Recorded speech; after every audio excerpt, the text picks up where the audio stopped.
حي على الفلاح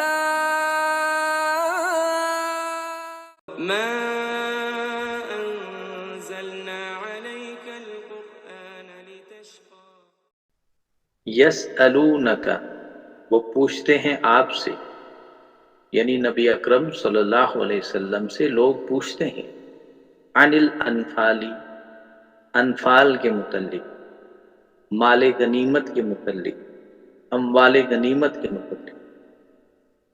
قل الانفال، آپ کہہ دیں نبی اکرم صلی اللہ علیہ وسلم، یہ جو انفال ہے، جو غنیمتیں ہیں، مال غنیمت جو ہے، للہ والرسول، اللہ تعالیٰ کے لیے ہے اور اس کے رسول کے لیے۔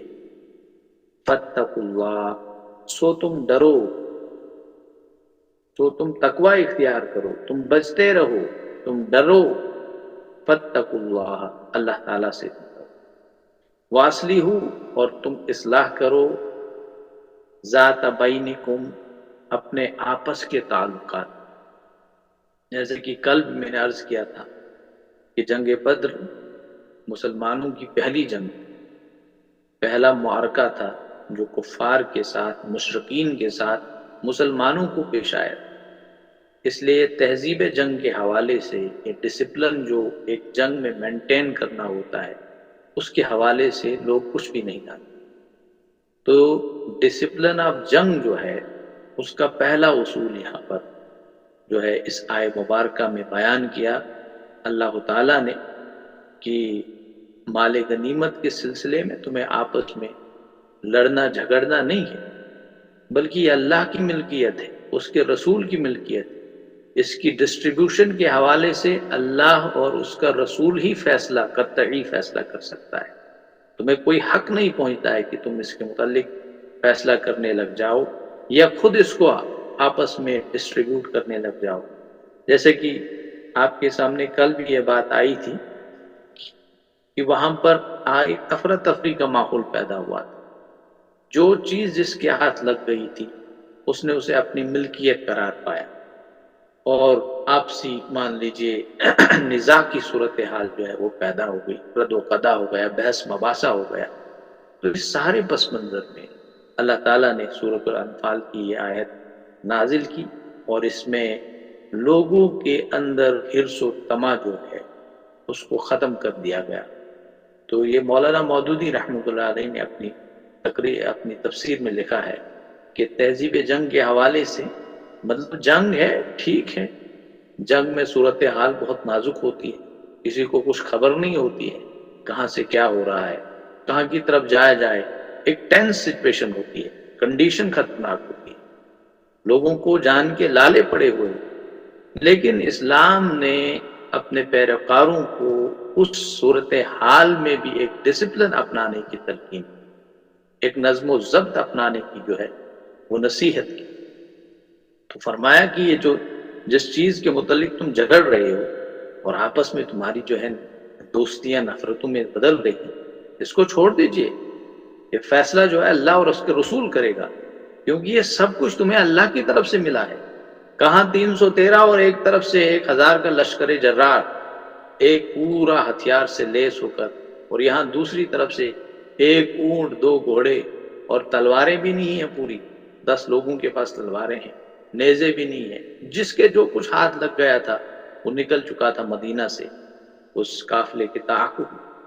اب راستے میں جب مشاورت ہوئی تو پھر جو ابو جہل کا جو یہاں سے 1000 کا لشکر جس کے متعلق خبریں نبی اکرم صلی اللہ علیہ وسلم کو مدینہ میں راستے میں موصول ہوئی، تو پھر اللہ تعالیٰ کے حکم کے مطابق آپ اسی کا سامنا کرنے جو ہے وہ چل پڑے۔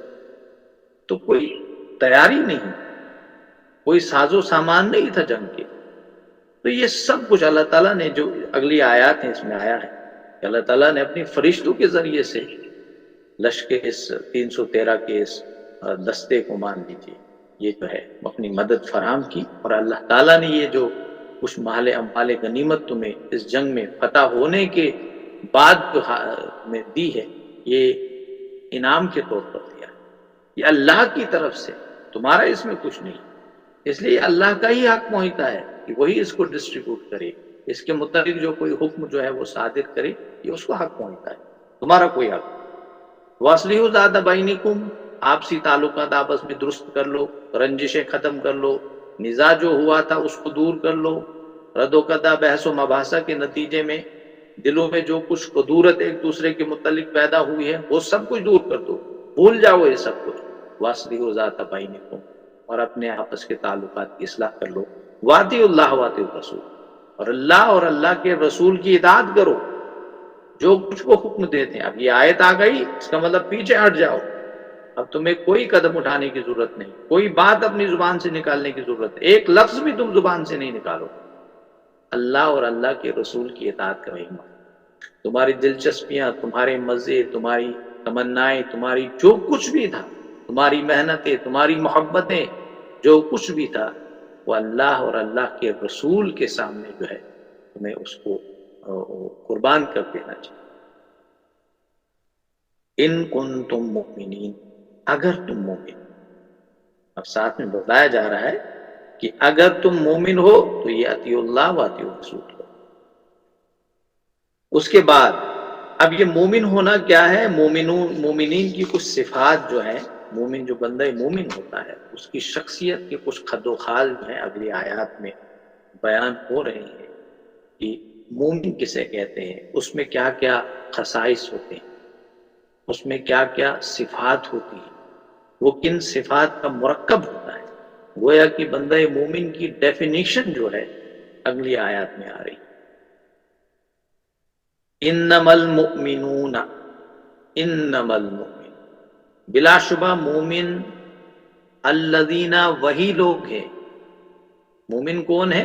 وہی لوگ ہیں، اذا ذکر، جب ذکر کیا جائے، ذکر اللہ، جب اللہ کا ذکر کیا جائے، وجلت قلوبہم، لرز جاتے ہیں دل ان کے، وجلت ہوتا ہے دل میں خوف کا پیدا ہو جانا، ڈرنا، سہم جانا، لرز جانا۔ جب بھی اللہ کا ذکر ہوتا ہے ان کے دل لرز جاتے ہیں، خوف سے کانپنے لگتے ہیں ان کے دل۔ یہ مومنین کی پہلی صفت ہے کہ ان کے دل لرز جاتے ہیں جب ان کے سامنے اس کا ذکر کیا جاتا ہے، اللہ کا ذکر کیا جاتا ہے۔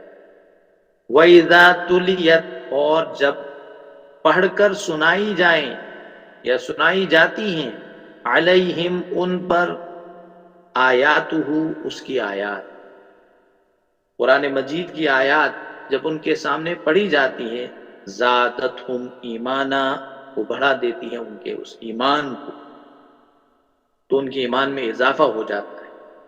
وَعَلَىٰ رَبِّهِمْ يَتَوَكَّلُونَ، اور وہ اپنے رب پر توکل کرتے ہیں، وہ اللہ پر توکل کرتے ہیں، وہ اللہ پر بھروسہ کرتے ہیں، انہیں اپنے اللہ پر اعتماد ہوتا ہے کہ اللہ تعالیٰ نے جو حکم دیا ہے اس کی تعمیل میں ہی ہماری کامیابی ہے، اللہ تعالیٰ کا حکم جو ہے اس کی فرما برداری میں ہی ہماری سرفرازی ہے، سربلندی ہے، اقبال ہو، یہ کیا اقبال ہے، بلندی ہے، کامیابی ہے۔ تو انہیں اللہ کی آیات پر پورا بھروسہ ہوتا ہے۔ اس کے بعد الذین، مزید کچھ صفات مومنین کی بیان ہو رہی ہے۔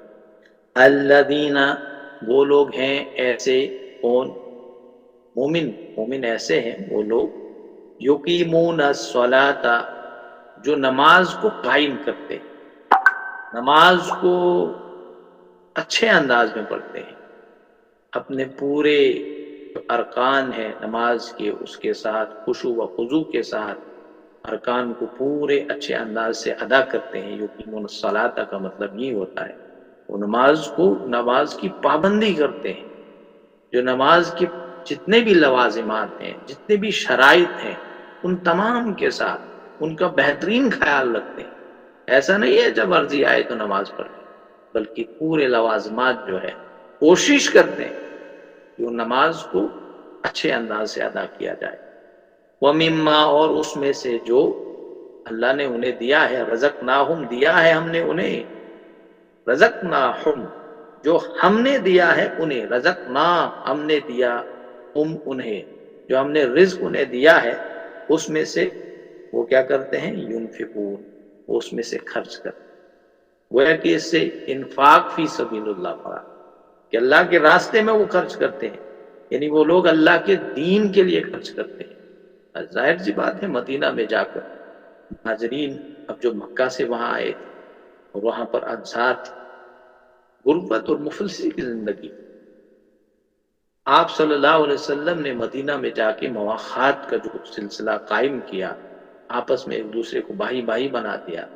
آپ سب کو معلوم ہے کہ کس طرح سے انصار نے مہاجرین کے لیے اپنی مکان کو بھی ان کو ڈیوائیڈ کیا، اپنی زمین کو ڈیوائیڈ کیا، مطلب کس طرح سے، کس محبت کے ساتھ۔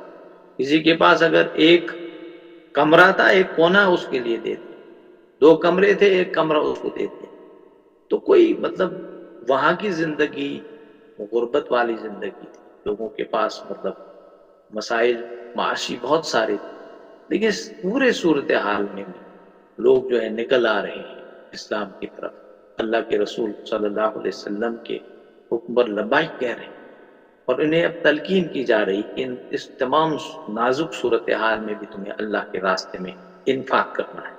جو کچھ آنے والا جو دور جو ہے سنگین سے سنگین تر تمہیں نظر آ رہا ہے اور دلوں میں خوف پیدا ہو رہا ہے، جیسے کہ اگلی آیت میں ابھی آئے، تو مسلمانوں کو تلقین کی جا رہی ہے کہ تم نے ان تمام اس پوری صورتحال میں بھی اللہ کے راستے میں مال خرچ کرنا ہے، جو کچھ تمہیں میسر ہے، جو کچھ تمہارے پاس ہے۔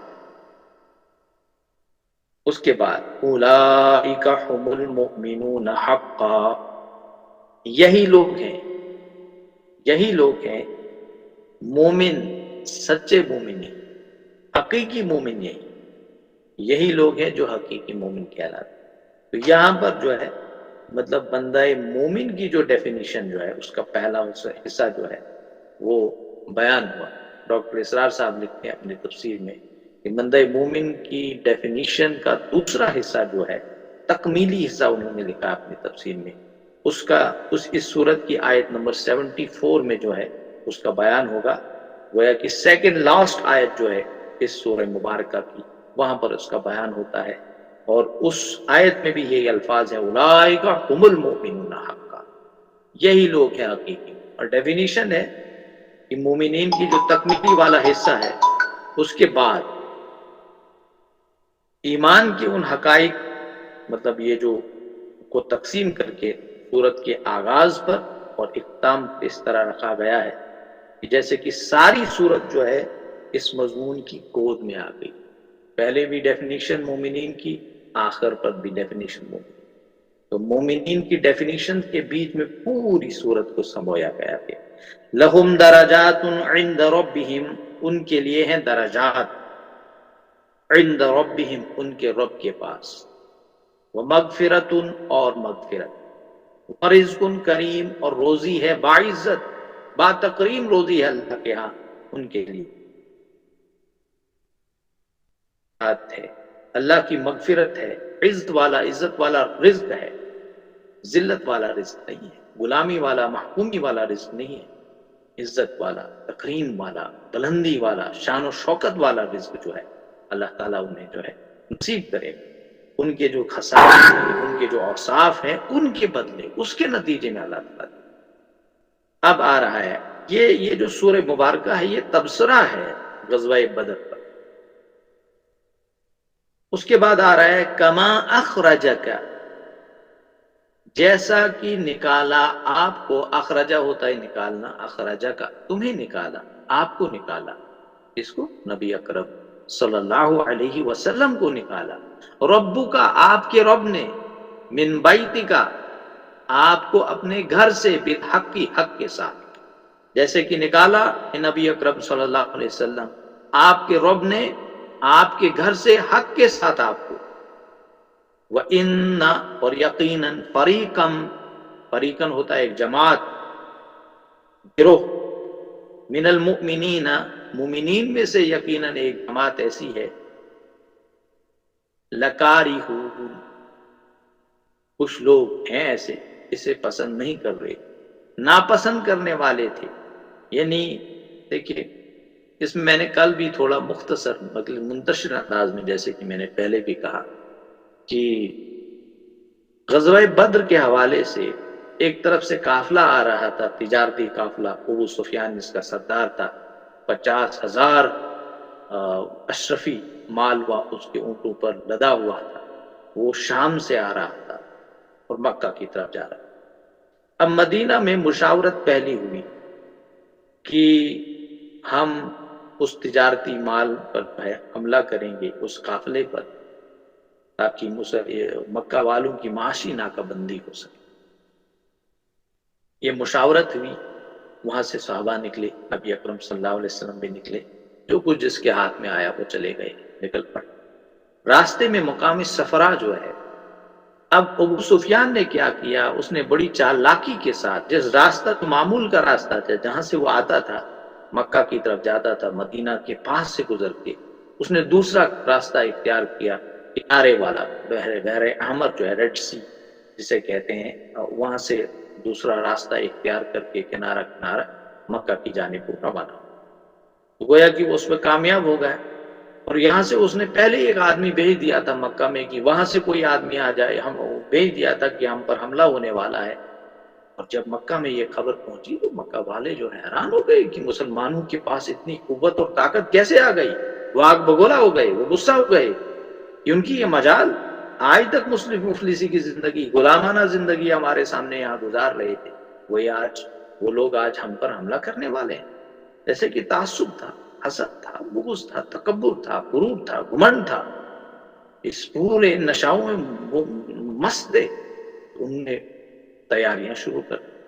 دوسری طرف سے میں نے مقام نخلا جو طائف اور مکہ کے درمیان، رسول اکرم صلی اللہ علیہ وسلم ایک دستہ بھیجتے ہیں نگرانی کے لیے، تو وہاں پر جان بوجھ کر نہیں، ایک مطلب مٹبھیڑ ہوتی ہے جس میں حضرمی نام کا ایک شخص قتل کیا جاتا ہے، باقی بھاگ دیے جاتے ہیں، وہ قید کر دیے جاتے ہیں، وہ بھی پہنچ کے جو ہے مکہ میں رونے لگتا ہے، اپنے کپڑے پھاڑنے لگتا ہے، ہمیں مارا گیا ایس تیس۔ تو سارے مکہ جو ہے وہ آگ بگولا ہو گیا، طوفان مکہ میں برپا ہو گیا، کہ دو طرف سے خبریں آ گئی، وہ بیک وقت آ گئی، تو ان کے جنگ کرنے کا جوش مزید ابل آیا، تو انہوں نے جو ہے جنگ کی تیاریاں شروع کر دی، وہ نکل پڑے وہاں سے، اپنا لشکر جرال لے کر، ابو جہل اور باقی لوگ جو ہے وہ نکل آئے وہاں سے۔ اب یہ دونوں خبریں جو ہے نبی اکرم صلی اللہ علیہ وسلم کو موصول ہوئی۔ مقام سفرہ پر دوسری مشاورت نبی اکرم صلی اللہ علیہ وسلم کرتے ہیں۔ ڈاکٹر اسرار اپنی تفسیر میں لکھتے ہیں، کیونکہ اس میں بڑی مفسرین کے ہاں مختلف اقوال ہیں، اور وہ سیرت النبی صلی اللہ علیہ وسلم لکھنے والے لوگ ہیں، وہ بھی مختلف باتیں کہتے ہیں، دیگر بہت سارے علماء کرام کہ مسلمانوں میں ہمیشہ مدافعتی جنگ جو ہے وہ لڑی، کیونکہ مسلمانوں پر جنگ مسلط کی گئی تھی، تو اس کی وجہ سے مجبور ہو کر نبی اکرم صلی اللہ علیہ وسلم کو اقدام کرنا پڑا۔ بہرحال اس میں دو گروہ ہے علماء کرام کا، ایک ان کا ہے جو کہتے ہیں کہ اقدام کیا ہے نبی اکرم صلی اللہ علیہ وسلم نے، خود اقدام کیا ہے، اسلام غلبے کے لیے آیا۔ دوسرا گروہ کہ نہیں، مسلمانوں پر جنگیں مسلط کر دی گئی، اب مجبور ہو کر مسلمانوں نے اپنے دفاع کے لیے جنگ لڑی۔ اس میں نے کل بھی کہا تھا کہ سیرت النبی صلی اللہ علیہ وسلم نام سے کتاب لکھی ہے علامہ شبلی نعمانی نے، اور بڑی زبردست کتاب، اس میں جب یہ غزوہ بدر کا واقعہ انہوں نے لکھا ہے بہت تفصیل کے ساتھ، اور سورۃ الانفال کا انہوں نے بڑا حوالہ دیا ہے، وہاں پر آپ دیکھ سکتے ہیں۔ انہوں نے یہ پروو کرنے کی کوشش کی ہے، یہ جو یہاں پر آیات آگے آئیں گی، یہ کما اخرجک ربک من بیتک بالحق، ان آیات، یہ ساری آیات کا حوالہ دے کر جو ہے انہوں نے یہ پروو کرنے کی کوشش کی ہے کہ مسلمانوں نے اپنے دفاع کے لیے جنگ لڑی ہے، مسلمانوں کو نکالا گیا، اور وہ اخرجک ربک من بیتک بالحق، مجبوراً وہ نکلے وہاں سے، حالات نے ان کو وہاں سے نکالا ہے، تو انہوں نے اپنے دفاع کے لیے جنگ لڑی۔ ڈاکٹر اسرار اپنی تفسیر میں لکھتے ہیں کہ نہیں، جو نبی اکرم صلی اللہ علیہ وسلم نے یہ دعوت دی، اس کا پہلا مرحلہ دعوت اصلاح تھا، اس کے بعد تنظیم تھی، اس کے بعد اقدام۔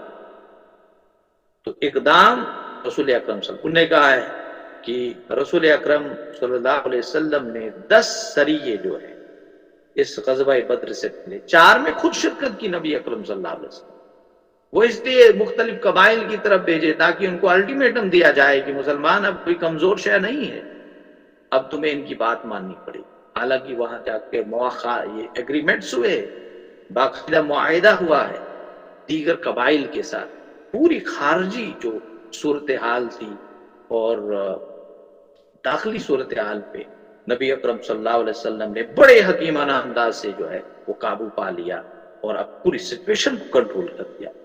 اس لیے دنیا کا سب سے حکیم ترین انسان نبی رحمت صلی اللہ علیہ وسلم.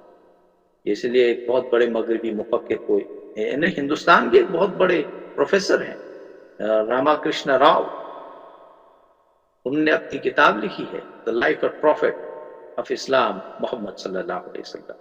اس میں لکھا ہے کہ نبی اکرم صلی اللہ علیہ وسلم جج بھی تھے، نبی اکرم صلی اللہ علیہ وسلم کمانڈر ان چیف بھی تھے، نبی اکرم صلی اللہ علیہ وسلم ایمانسپیٹر آف وومن بھی تھے.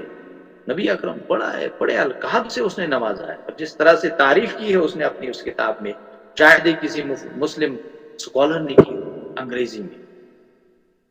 اچھا، اس کے بعد کیا ہوتا ہے کہ یہ پہلی مشاورت کا ذکر ہے جو یہاں پر ہو رہا ہے کہ جو رسول اکرم صلی اللہ علیہ وسلم نے مدینہ میں صحابہ سے فرمائی تھی کہ لشکر کے میدان بدر کی طرف روانگی کو ناپسند کرنے والے دو قسم کے لوگ تھے. ایک منافقین، ظاہر سی بات ہے وہ تو چاہتے نہیں، ان کے بڑے ہیلے بہانے. دوسرے کچھ مسلمان بھی تھے جو اپنی سادہ لوہی کی وجہ سے جو نہیں چاہتے تھے، جو مطلب یہ رائے رکھتے تھے کہ قریش کی طرف سے ابھی کوئی اقدام، یہ ڈاکٹر اسرار لکھتے ہیں اپنی تفسیر، قریش کی طرف سے کوئی اقدام نہیں ہوا ہے. ڈاکٹر مولانا مودودی رحمۃ اللہ علیہ کی بھی ملتی جلتی رائے ہے، وہاں سے کوئی اقدام نہیں ہوا ہے. اس لیے ہمیں بھی اقدام نہیں کرنا چاہیے، ہمیں صبر کر لینا چاہیے، ہمیں پرہیز کر لینا چاہیے، ابھی بیٹھ لینا چاہیے. لیکن یہ جو رسول اکرم صلی اللہ علیہ وسلم کا بدر کی طرف روانہ ہونا، ڈاکٹر اسرار لکھتی ہے اللہ تعالیٰ کی تدبیر کا ایک حصہ تھا. یجادلونک بالحق، وہ جگڑ رہے تھے آپ سے حق کے بارے میں، فی الحق، حق کے بارے میں، بعد اس کے جو تبینہ وہ صاف ظاہر ہو چکا ہے. بین کہتے ہیں صاف ظاہر ہو جانا، بین ثبوت، بالکل واضح ثبوت جسے کہتے ہیں. ما تبینہ، بعد اس کے جو صاف ظاہر ہو چکا تھا، کأنما گویا کی یساقون، وہاں کے جا رہے تھے، وہ لیے جا رہے تھے زبردستی. تو وہ لوگ آپ صلی اللہ علیہ وسلم سے جگڑ رہے تھے حق کے بارے میں. اس کے بعد کی بات ان پر بالکل واضح ہو گئی تھی، صاف ہو گئی تھی. کأنما یساقون الی الموت، وہ لوگ ایسے محسوس کر رہے تھے جیسے انہیں موت کی طرف دھکیلا جا رہا ہے. وہم ینظرون، اور اسے دیکھ رہے تھے. تو ظاہر سی بات ہے یہاں پر جو دوسری جو مطلب مشاورت ہوئی مقام سفراء پر منعقد ہوئی، نبی اکرم صلی اللہ علیہ وسلم مدینہ سے جو قریش کے تجارتی قافلے کا پیچھا کا ارادہ کرنے کا ارادہ سے نکلے تھے، تو یہ وہاں پر اس وقت لشکر قریش کے بارے میں کوئی اطلاع نہیں تھی. لیکن جب اطلاع ہوئی، ورنہ کوئی ایسا گمان تھا کہ وہاں سے 1000 کا لشکر جرا آ رہا تھا، جب اطلاع پہنچی وہی کے ذریعے سے نبی اکرم صلی اللہ علیہ وسلم کو مطلع کیا گیا. چنانچہ جس طرح سے حضرت طالوت نے راستے میں اپنے لوگوں کی، اپنے دوست جو ان کے ساتھی تھے، ان کا تقوی یا ان کو آزمائش کی تھی دریا کو عبور کرنے میں کہ پانی نہیں پینا ہے، ہاتھ ایک تھوڑا سا پی سکتے ہیں، پورا کلو پانی نہیں پی سکتے ہیں، پرہیز کرنا ہے. جس نے پیا وہ پیچھے رہ گئے. اسی طرح سے کرتے کرتے بہت کم تعداد میں لوگ ان کے ساتھ رہ گئے، لیکن وہ متقی تھے. پھر وہ آیت آتی ہے سورۃ البقرہ میں کہ یقیناً اللہ تعالیٰ جو ہے جو قلیل لوگ ہوتے ہیں ان کو کثیر پر بھی جو ہے وہ غلبہ دیتا ہے، غالب کرتا ہے. یہ اللہ تعالیٰ کا ہے نظام ہے، جیسے چاہے گا ویسے کرے گا. تو اسی طرح نبی اکرم صلی اللہ علیہ وسلم نے وہاں پر ایک مشورہ طلب کیا تمام سے. تو ان کو واضح طور پر بتا دیا کہ مکہ سے ابو جہل نکلا ہے لشکر جلال لے کر. تو وہاں پر جو منافقین تھے ان کی بات کی جا رہی ہے. یا مسلمانوں نے یہ فاصلہ کیا تھا ہم لشکر جرار سے مٹبھیڑ ہوگی جا کے. تو وہاں پر جو منافقین لوگ تھے وہ ڈر رہے تھے، وہ سہم رہے تھے، انہوں لگ رہا تھا کہ موت کے اس میں منہ میں ہمیں دھکیلا جا رہا ہے. تو ان کے بارے میں یہ بات ہوئی کأنما یساقون الی الموت وہم ینظرون، وہ اسے دیکھ رہے تھے گویا کہ موت ان کے سامنے تھی ابو جہل کا لشکر کی صورت میں. وَإِذَا يَعِدُكُمْ، اور جب وعدہ کر رہا تھا تم سے، یعیدکم اللہ، جب وعدہ کر رہا تھا اللہ تعالیٰ تم سے، احدی الطائفتین، ایک کا دو گروہوں میں. اب دو گروہ تھے، ایک یہاں سے آ رہا تھا، ایک وہاں سے لشکر جرار کی صورت میں آ رہا تھا. انہا لکم، یقیناً وہ تمہارے لیے. دو میں سے ایک تمہیں ملے گا. یاد کرو جب اللہ تعالیٰ وعدہ کر رہا تھا تم لوگوں سے کہ ان دونوں گروہوں میں سے تمہیں ایک مل جائے گا. لشکر یا قافلے میں سے کسی ایک پر مسلمانوں کو کی فتح کی ضمانت اللہ تعالیٰ کی طرف سے جو ہے دے دی گئی. وَتَوَدُّونَ اور تم چاہتے تھے، ان یقیناً غیر ذات الشوکتی، یقیناً بغیر کانٹے والا، غیر مسلح، وہی جو تجارتی قافلہ وہاں سے آ رہا تھا. تکون لکم، وہ تمہارے لیے ہو، مطلب تمہیں اس پر جو ہے غلبہ ملے. وَيُرِيدُ اور ارادہ کر چکا تھا، اللہ چاہتا تھا. وَيُرِيدُ اللَّهُ اللہ چاہتا تھا. تم یہ چاہتے تھے کہ غیر مسلح جو وہاں سے آ رہے ہیں لوگ، تجارتی قافلہ، تمہیں اس پر جو ہے غلبہ حاصل ہو، لوگوں کو بدلایا جا. لیکن اللہ تعالیٰ یہ فیصلہ کیا کر چکا تھا اللہ تعالیٰ کہ ان یحق، یہ وہ حق کر دکھائے، وہ ظاہر کر دے الحق کا، حق کو حق بنا کر پیش کرے اللہ تعالیٰ، حق کو حق کر دکھائے اللہ تعالیٰ. یہ اللہ کا پورا ارادہ تھا. اللہ نے یہ پورا ارادہ کر لیا تھا بکلماتی ہی، اپنی باتوں کے ساتھ. وَيَقْطَعَ اور وہ کاٹ دے دابر الکافرین، کافروں کی جڑ کو. کہ مسلمانوں تم چاہتے تھے کہ غیر کانڈے کے وہ تمہارے ہاتھ آئیں، اور اللہ چاہتا کہ اپنی فیصلے کے ذریعے سے حق کا حق ہونا ثابت کر دے اور کافروں کی جڑ کاٹ دے. یہی بات جو ہے سورۃ الانعام میں بھی آئی ہے، فَقُطِعَ دَابِرُ الْقَوْمِ الَّذِينَ ظَلَمُوا، کہ ظالم قوم کی جڑ کاٹ دی گئی. تو یہاں پر بھی ایسے ہی آ گیا وَيَقْطَعُ دَابِرَ الْكَافِرِينَ.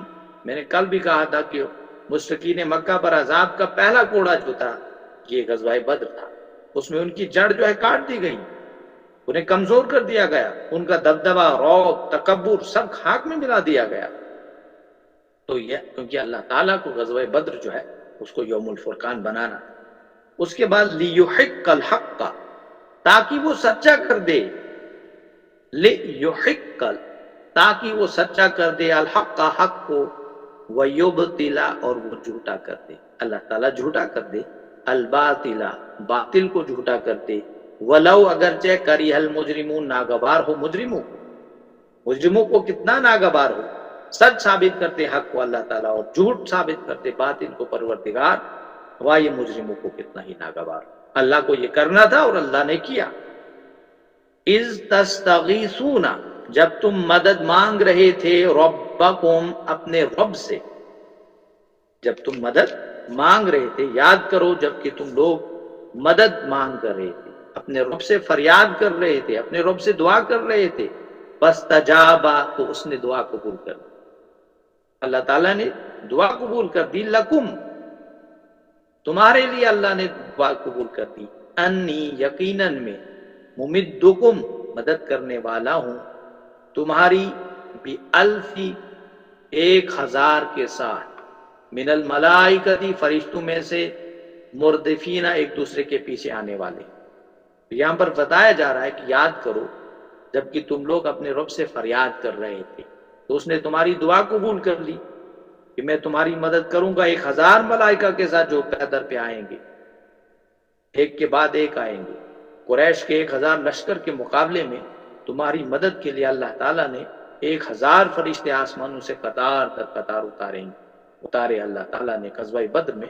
جیسا کہ بہت ساری سیرت کی کتابوں میں یہ بات واضح ہے کہ بہت سارے صحابہ نے جو ہے وہاں پر کچھ عجیب و غریب چیزیں دیکھی تھی. اب یہ سیرت النبی، یہ جو ابن حشام میں بھی آیا کہ بادل جیسے تھے، جو وہاں پر پہاڑیاں چھوٹی موٹی تھی وہاں بادل جیسے تھے، اور ان بادلوں سے جو کچھ آوازیں آ رہی تھی جیسے گھنٹی بجنے والی آواز. بہرحال یہ سیرت میں بہت سارے کچھ ایسے واقعات بھی ہیں کہ اب ہیں واقعات، بہت سارے جو سیرت نگار ہیں انہوں نے اس کو نوٹ کیا ہے تاریخی، اس میں ایک کام کیا ہے. اب وہ صحیح بھی ہو سکتے ہیں، کمزور بھی ہو سکتے ہیں. ایک کام بڑا زبردست کیا علامہ شبلی نعمانی نے. انہوں نے لکھا ہے کہ جس طرح سے ہم سیرت کے واقعات کو نقل کر کے آگے نقل کرتے ہیں، اور حدیث کے معاملے میں جس طرح سے ہم نے جو روایت اور درایت کا معاملہ اپنایا ہے، سیرت کے والے معاملے میں بھی ہمیں یہی کرنا چاہیے. مطلب سیرت کی کوئی نبی اکرم صلی اللہ علیہ وسلم کا کوئی واقعہ ہے جو کسی دوسرے شخص سے، کسی واقعی صاحب سے یا کسی اور سے جو ہے سنا گیا، اس کی بھی تحقیق کی جائے آیا کہ یہ صحیح ہے یا نہیں ہے۔ جس طرح حدیث کے معاملے میں اتنا بڑا اہتمام کیا گیا ہے، سیرت کے معاملے میں بھی اہتمام زبردست ہونا چاہیے، اور انہوں نے اپنی اس سیرت میں بڑا یہ کام، اس کا اہتمام کیا ہے کسی حد تک۔ اب کچھ باتیں ہیں، ظاہر سی بات ہے کوئی انسان جو ہے پورے علم پہ حاوی تو نہیں ہو سکتا ہے، اب رائے رکھ سکتا ہے۔ علامہ شبلی نعمانی رحمت اللہ علیہ کی اپنی رائے ہے، اپنی جگہ جو قابل قدر ہے۔ اسی طرح سر سید احمد خان، وہ دونوں صحیح راستے پہ چل رہے تھے۔ اس وقت حالات کچھ ایسے تھے، انگریزوں نے ایک بہت بڑا جو ہے ایک بہتان اسلام پہ لگایا ہوا کہ مسلمان اور اسلام یہ دنیا میں پھلے پھولے ہیں تلوار کی بنیاد پر۔ تو ان حضرات نے یہ کام کیا کہ نہیں، انہوں نے یہ چیز ثابت کرنے کی کوششیں کی کہ مسلمان اور اسلام تلوار کے ذریعے سے پھلے پھولے یا پھیلے نہیں ہیں، بلکہ اسلام اپنی دعوت کی مزاج کو لے کر پھیلا ہے، اپنے پیغام کو لے کر پھیلا ہے۔ جس نے اس اسلام کا مطالعہ کیا وہ اس سے متاثر ہوئے بغیر نہیں رہا۔ لیکن انگریزوں نے اس وقت ایک سازش رچا لی تھی، تو وہ بھی اپنی جگہ درست تھے، وہ صحیح کام کر رہے تھے۔ ہمیں ہر ایک کی کام کی جو ہے قدر کرنی چاہیے۔ یہاں پر فرمایا جا رہا ہے کہ اللہ تعالیٰ فرماتے ہیں کہ فرشتوں میں سے تمہیں جو تمہاری مدد کی جائے گی۔ اب آخری آیت ہے، وما، اور نہیں، جعلہ، بنایا اس کو، جعلہ اللہ، اللہ تعالیٰ نے، الا، مگر، بشرا، خوشخبری، وَلِتَطْمَئِنَّ، اور تاکہ مطمئن ہو جائے، اطمینان ہو مل جائے، بھی، ساتھ اس کے، قلوبکم، تمہارے دلوں کو اطمینان مل جائے۔ وما، اور نہیں ہے، ومن نصر، مدد، الا، مگر، من عند اللہ، اللہ کے پاس، ان اللہ، یہ اللہ، من عند اللہ، اللہ کے پاس سے، اللہ کی طرف سے، ان اللہ عزیز حکیم، یقینا اللہ تعالیٰ سب پر غالب، کمال حکمت والا ہے۔ تو اور مدد اللہ تعالیٰ فرماتے ہیں اس آخری آیت میں، آیت نمبر 10 ہے یہ، اور اللہ نے اس کو نہیں بنایا مگر تمہارے لیے بشارت، تمہارے لیے خوشخبری، تاکہ تمہارے دل اس سے مطمئن ہو جائیں۔ مدد تو اللہ ہی کی طرف سے ہوتی ہے، یقیناً اللہ تعالیٰ زبردست حکمت والا ہے۔ اللہ تعالیٰ کی شان یہ ہے، کن فیکون، جو چاہے کر دے۔ وہ فرشتوں کو بھیجے بغیر بھی تمہاری مدد کر سکتا تھا، تمہیں فرشتوں کی مدد کا محتاج نہیں رکھتا اگر وہ چاہتا، لیکن انسانی ذہن کے سوچنے کا اپنا ایک انداز ہے، اس لیے اس نے تمہارے دلوں کو تسکین دینے کے لیے اور تسلی کے لیے نہ صرف 1000 لشکر کا جو ہے وہ فرشتے بھیجے، بلکہ تمہیں ان کی آمد کی اطلاع بھی دی نبی اکرم صلی اللہ علیہ وسلم کو۔ اور نبی اکرم صلی اللہ علیہ وسلم رات بھر دعائیں کر رہے تھے اپنے حجرہ پاک میں، جو وہاں ٹینٹ بنایا ہوا تھا، اور رات بھر نبی اکرم صلی اللہ علیہ وسلم نے دعائیں کی۔ اس کا ذکر جو ہے مولانا مودودی نے سیرت کی کتابوں میں بھی ہے، اور اس تفسیر میں جو ہے ابتدائی جو ابتدائیہ ہے اس سورۃ الانفال کا، وہاں پر وہ پورا لکھا ہے، جو نبی اکرم صلی اللہ علیہ وسلم دعا کر رہے تھے اللہ تعالیٰ سے کہ پروردگار، اگر آج تو نے ہماری مدد نہیں کی، یہ بٹی ور جماعت اس کی مدد نہیں کی، تو فار ایور کے لیے اسلام کی دعوت دینے والا کوئی نہیں رہے گا۔ تو اللہ نے اطلاع بھی دی مسلمانوں کی، تمہاری مدد کی جائے ان کے لیے، ان کی دل جمعی کے لیے، انہیں دلوں کو اطمینان پہنچے، تو اللہ تعالیٰ نے فرشتے بھیج۔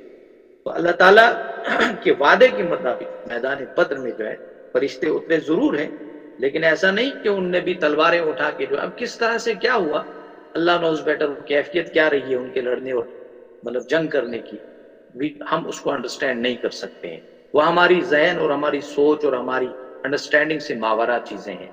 اللہ تعالیٰ سے دعا کرتے ہیں پروردگار سوچنے سمجھنے کی توفیق عطا فرمائے، اور ساتھ ساتھ میں عمل کرنے کی توفیق عطا فرمائے، اور ہم سب کو اپنے حفظ و امان میں رکھے۔ وآخر الدعوانا ان الحمد للہ رب العالمین۔ اللہ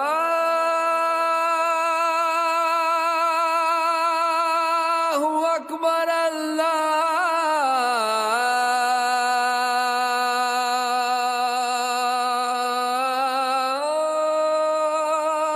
اکبر۔